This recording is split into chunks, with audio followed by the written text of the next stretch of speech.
اگلا سوال ہے کہ اگر کوئی شخص جنبی ہو اور سحری کے وقت اٹھے اور وقت کم ہو تو پہلے غسل کرنا ضروری ہے یا سحری مکمل کر لے اس کے بعد غسل کر لے؟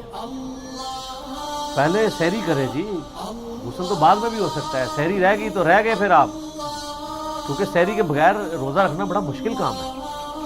بخاری و مسلم میں حدیث ہے، اما عائشہ کہتی ہے کہ نبی علیہ السلام جب جنبی ہوتے اور احتلام کی وجہ سے نہیں ہوتے تھے، یعنی وہ یہ کہنا چاہ رہی تھی میاں بیوی کے تعلق کی وجہ سے، تو آپ علیہ السلام بسا اوقات طلوع فجر کے وقت اٹھتے اور آپ روزہ رکھ لیا کرتے. یعنی طلوع فجر کا مطلب ہے صبح صادق ختم ہو چکا ہے، تو آپ سحری بھی کھا سکتے ہیں.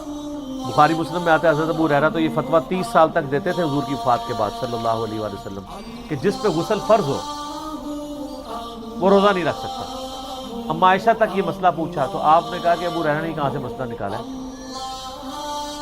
جب ان کو پوچھا گیا انہوں نے کہا کہ نبی علیہ السلام تو خود یعنی اپنی بیویوں سے تعلق قائم کرنے کی وجہ سے جنبی ہوتے تھے اور آپ اس حالت میں روزہ رکھ لیتے تھے اور فجر کا وقت داخل ہونے کے بعد غسل اتارا کرتے تھے. تو آپ پہلے سحری کھائیں پھر بعد میں. لیکن اس میں ترمذی میں حدیث ہے کہ جو بندہ روزے کی حالت میں کلی یا ناک میں پانی چڑھائے تو زیادہ غلوف نہیں کرے گا، کیونکہ اگر آپ نے کلی کرتے ہوئے حلق سے نیچے اتر گیا تو روزہ گیا، ناک پہ چڑھاتے وقت اوپر گیا تو روزہ گیا. تو آپ نے پھر احتیاط سے کرنا، زیادہ اوپر نہیں کھینچنا. تو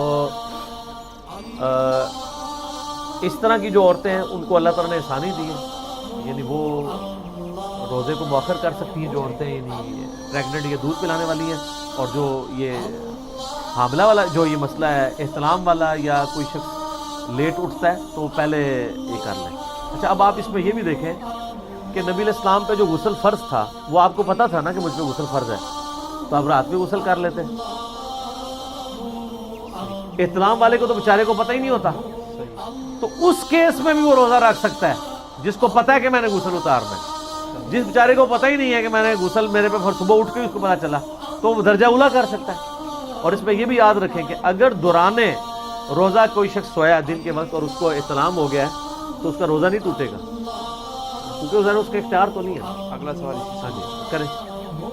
تو آپ نے جواب دے دیا. اسی کا دوسرا پورشن یہ ہے کہ اگر کوئی جذبات سے مغلوب ہو کر مشت زنی کر لے تو پھر روزے والا اس کے اوپر میں نے بات کی تھی نا کہ اس کے روزے کا پھر وہ کفارہ تو نہیں دے گا، وہ 60 روزوں والا، وہ فدیہ یعنی فدیہ نہیں، قضا ایک روزے قضا کرے اور توبہ کرے.